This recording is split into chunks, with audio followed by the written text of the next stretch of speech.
Black people, we got to do better. We got to do better. I started a health and wellness company called Billion-Air, Billion-Air, AIR.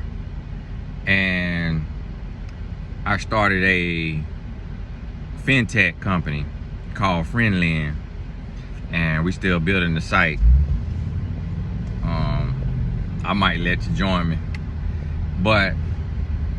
And starting a management company for athletes and entertainers and things of that nature.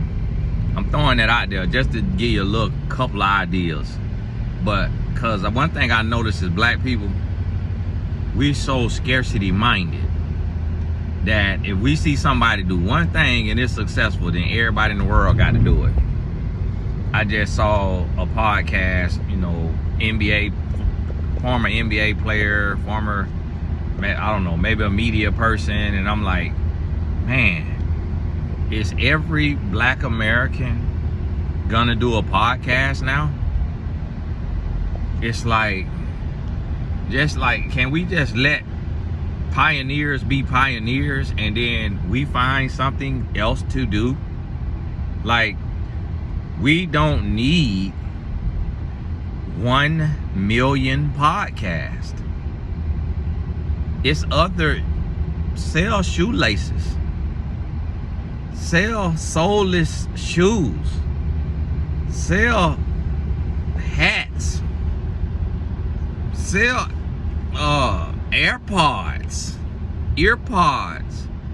Like, we don't have to keep just stacking on the same thing. So I became the first relationship coach, like in a real way, a successful in the media relationship coach. And then the next thing you know, here come 1,000 relationship coaches.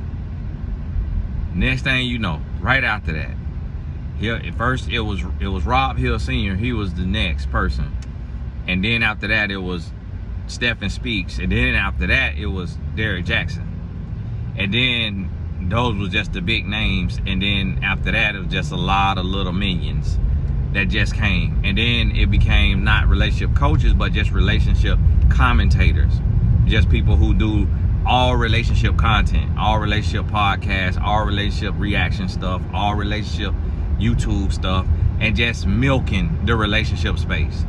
Don't have a wife, or not treating a wife right, going through divorces, but just like, oh, a black man can be successful as a life coach. Let me be a life coach. Instead of looking within and saying, hey, what is my gift? And then saying, you know what, I'm not actually that gifted at this. So let me not be a relationship coach, but like a Derek Jackson. What he is he's a gifted orator. He's a gifted speaker. If you notice, the brother could speak with anybody. Like he could speak without saying he could rattle off. He speak way better than me. He speak way better than anybody. So guess what that means? That means he should have been in media, in broadcasting, like Stephen A. Smith. He played football in college. So instead of teaching on love and relationships, he should have went into journalism and broadcasting. Because look at Stephen A. Smith. 60 years old, still single. No wife. Dang-a-lang, just out here. Look at Deion Sanders, still single. Look at Shannon Sharp, still single. You see what I mean? These guys is in sports and media, journalism, broadcasting, single as a dollar bill. So that's what some of these guys should have did. If you like to talk, you don't have to talk about relationships. You can go talk about something that has nothing to do with any consequences in life, something that is completely meaningless, like sports. And that way you can sleep with whoever you want to sleep with, and you're not held to a standard in your relationships because you're not preaching relationships. But we are such a monkey see, monkey do, no pun intended, because they say we look like monkeys. We so monkey see, monkey do that we don't look within. And that's what I'm doing with my boys group in our summer camp. I'm gonna help these young men identify their gift. What is your gift? No, your skill is sports. That's a skill. You may be gifted in the sense that you can run fast or jump high, but that's not a gift. Your gift is come from your mind. What do you do with your mind? Because whatever you do with your mind help you talk. Your mind is how you think. Your mind is how you see. Your mind, how you organize. What does your mind do? Because whatever your mind do, you can do it until you lose your mind. Meaning until you die, or unless you get dementia or something. So that's what we got to start thinking about. Stop just looking and saying, oh, she's successful as a lifestyle vlogger, and then you go and you try to be a lifestyle vlogger and you terrible at it. And you sitting there sounding like you constipated. So today, what we're gonna try to do, no. If your mind is like, the way it almost feel like you got OCD, or you got OCD, start a cleaning company and make it the best in the city. Have the most workers in the city. Be cleaning every rich person house in your city and run a bag up. And then you take from there the hundreds of thousands that you making, boom, you start your nonprofit. Now you start your girls club, your boys club. Now you got this group of kids, they meeting at the library, or you could now rent an office space. Boom, you got you 10, 20 kids that's meeting. They getting etiquette training, financial literacy, gifts and purpose training. You bringing in speakers like myself, people who could be trusted around kids. Not these men that'll be sleeping with your 14-year-old, 16-year-old mentees. You bring people in, boom, they learning, they growing. You taking them on college tours, you taking them on trips, they going to Black History Museum. You teaching them Black history since they trying to take it out to schools. So now, now you got purpose. So you took your gift, instead of just copying, oh, lashes make money, oh, hair make money, oh, this make money. No, what are you good at? What are you good at? You might be a sign painter, making these signs that say, welcome to Clearwater.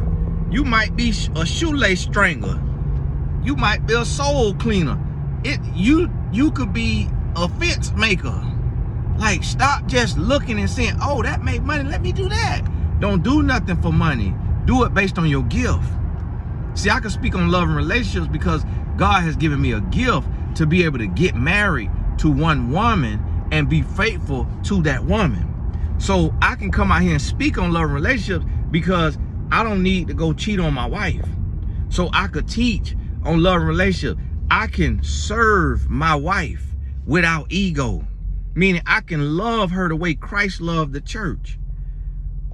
This Range Rover that's one of one that I'm driving in, this my wife Range Rover that I bought her for Mother's Day, that you never seen me post, or you never seen her posted online. Because I didn't do it for her to show it off to the world and say, hey, give my husband clout and put him on a pedestal. Only people know about it is you, not because I'm teaching on it. But see, that's what I mean by doing something intrinsically, organically, authentically, and not for the world. Because what every other woman do when they trying to promote they man relationship coaching business, or his life coaching business, or he's selling deck of cards business, or liver cleanser, she show off what he do to try to paint him as this amazing, perfect man. My wife got a Range Rover and an Escalade, both of them exclusive and exotic. She never posts either one of them because she's not out here to say, oh, this is a gimmick, let me try to make my husband look all amazing. No, this is my life. That's who he is. That's how he really live.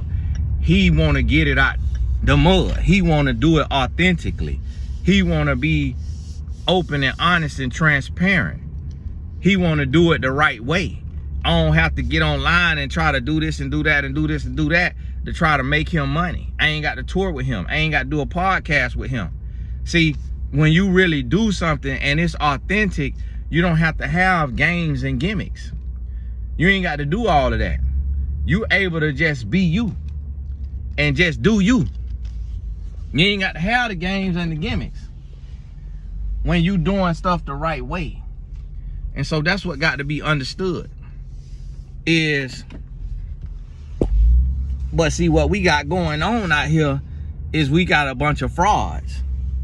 I'm looking for my son game. Look like that might be him.